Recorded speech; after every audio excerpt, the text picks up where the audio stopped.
সুপ্রিয় দর্শক, আমি আলপনা আপনাদের সবাইকে শুভেচ্ছা জানিয়ে শুরু করছি ট্রিক্স রান্নাঘর অতিথির সাথে। আশা করি সবাই ভালো আছেন। আজকে আমি আপনাদের মজার রিফ্রেশিং একটা মাছ রান্না শেখাবো। সেটার নাম দিয়েছি আমি জিঞ্জার ফিশ। হ্যাঁ, আদার সুগন্ধযুক্ত খুব লাইট মশলার একটা মাছ রান্না। এটা ওরিয়েন্টাল ধরতে পারেন, আপনি থাই বললে থাই, চাইনিজ বললে চাইনিজ, কিন্তু অসাধারণ খেতে। এই জিঞ্জার ফিশ রান্না করার আগে চলুন আমরা একটু দেখে আসি এটা রান্না করতে কি কি উপকরণ লাগে।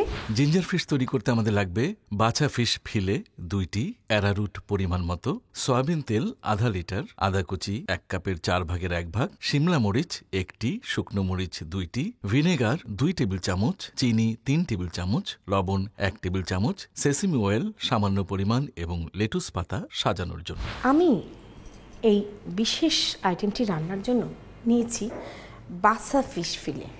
আপনি চাইলে ভেটকি নিতে পারেন কিংবা অন্য কোনো মাছের ফিলে নিয়ে নিতে পারেন। সেই ক্ষেত্রে আপনি কি করবেন, লেবুর খোসা কুড়িয়ে একটু লেবুর রস আর লবণ দিয়ে সেই মাছের ফিলেটাকে ভিজিয়ে রাখবেন 2-3 ঘন্টা, তাহলে মাছের মেছো গন্ধটা চলে যাবে। কিন্তু এই বাসা ফিলেতে সেই প্রসেসটার কোনো দরকার পড়ে না, কিছুই দেওয়ার দরকার পড়ে না। জাস্ট আপনি স্ট্রেইট বাসা ফিলেটাকে নিয়ে এইভাবে শুকনো অ্যারারুটে গড়িয়ে নেবেন। আমরা তেল গরম দিচ্ছি এবং জাস্ট শুকনো অ্যারারুটে এইভাবে প্যাট অন করে মাছটার গায়ে ভালো করে অ্যারারুট কোট করে নেবেন। কোনো ডিমে ডোবাতে হবে না, কিচ্ছু করতে হবে না, এবং এইভাবে শ্যালো ফ্রাই করতে হবে। আরেকটা ফিলে আমরা এখানে দিয়ে দিতে পারি, আবার এইভাবে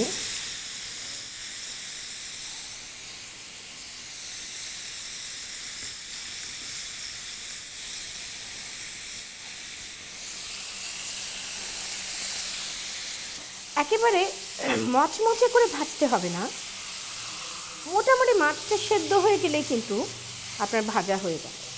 খালি আপনাকে যে জিনিসটা খেয়াল রাখতে হবে সেটা হচ্ছে তেলটা যেন যথেষ্ট গরম হওয়ার পরে আপনি মাছটা ছাড়েন, নতুবা এই অ্যারারুটটা কোটেড হবে না। একটু খেয়াল রাখবেন, যখন হালকা ভাজা হয়ে যাবে আপনার মনে হবে মাছটা হয়ে গেছে, আসলে তা নয়, ভেতরটা একটু কাঁচা থাকে, কাজে ভেতরটা সুসিদ্ধ হওয়ার জন্য একটু বেশিক্ষণ ভাজতে হবে। এটা আপনি চাপ দিলেই বুঝতে পারবেন।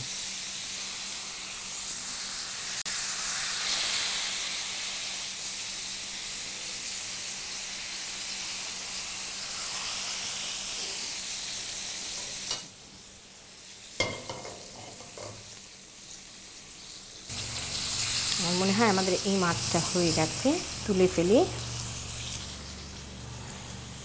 একটু হোক। এই ফাঁকে আমরা মাছটার ফিলেটাকে এখন টুকরো টুকরো করে ফেলব। এই মাছটাকে উল্টে দেব। তখনই আমরা মাছটাকে এইভাবে ডাইস করে কেটে ফেলব। এরকম বাইট সাইজ হলে আপনার মাছটা সার্ভ করতেও সুবিধা হবে।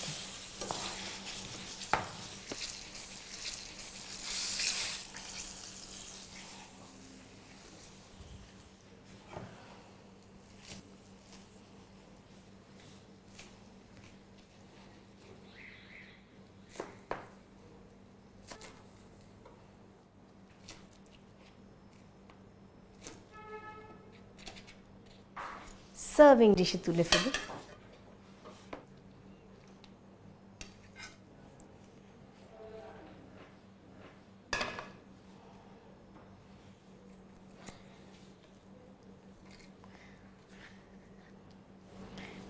এখন আমরা তৈরি করব এটার গ্রেভি।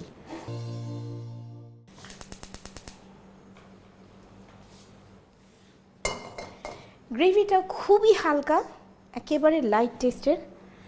হালকা একটু তেল দিব, সয়াবিন তেল। তেলটা ভালো করে গরম হলে আপনি এর মধ্যে দেবেন আদা কুচি। আদা কুচিটাকে ভাজা ভাজা করবে। ভাজা ভাজা করলে একটা খুব সুন্দর আদার গন্ধ আসবে। তখন আমি এতে দেব, আজকাল এই ধরনের শিমলা মরিচ মাঝে মাঝে বাজারে পাওয়া যায়, যদি না পাওয়া যায় আপনি লাল পাকা মরিচ অল্প পরিমাণে দেবেন, কারণ ওটা ঝাল হয়। এই মরিচে কোনো ঝাল নেই। অনেক সময় পাকা ক্যাপসিকাম পাওয়া যায়, লাল ক্যাপসিকামও দিতে পারেন একটা রিপ্লেসমেন্ট হিসাবে। এই মরিচ সেই সাথে দুটো শুকনো মরিচ আমি দিয়ে দিলাম, একটু হালকা ঝাল হয়, একটু হালকা সটে করে এতে আমি দিয়ে দেব পানি।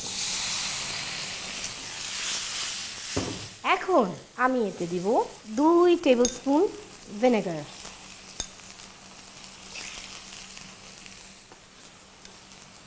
2 টেবিল স্পুন চিনি আর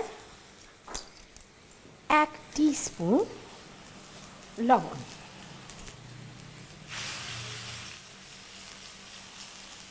আমার মনে হয় চিনিটা 3 টেবিল স্পুন দিলেই ভালো হয়, তাতে টকে যাবার ভয় থাকে না। এখন আমি এতে দেব অ্যারারুট, 1 টেবিল স্পুনের মতন অ্যারারুট,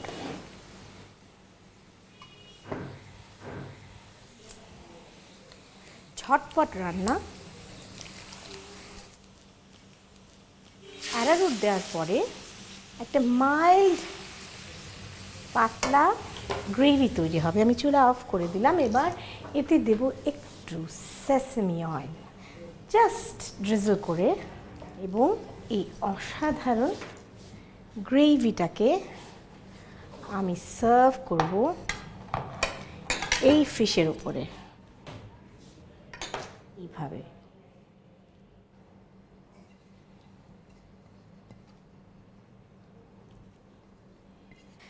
বিশ্বাস করুন, একেবারে হালকা টেস্ট, মাছটাও একেবারে লাইট এবং গ্রেভিটাও একদম লাইট, মানে আপনার খেতে কোনো গায়েই লাগবে না।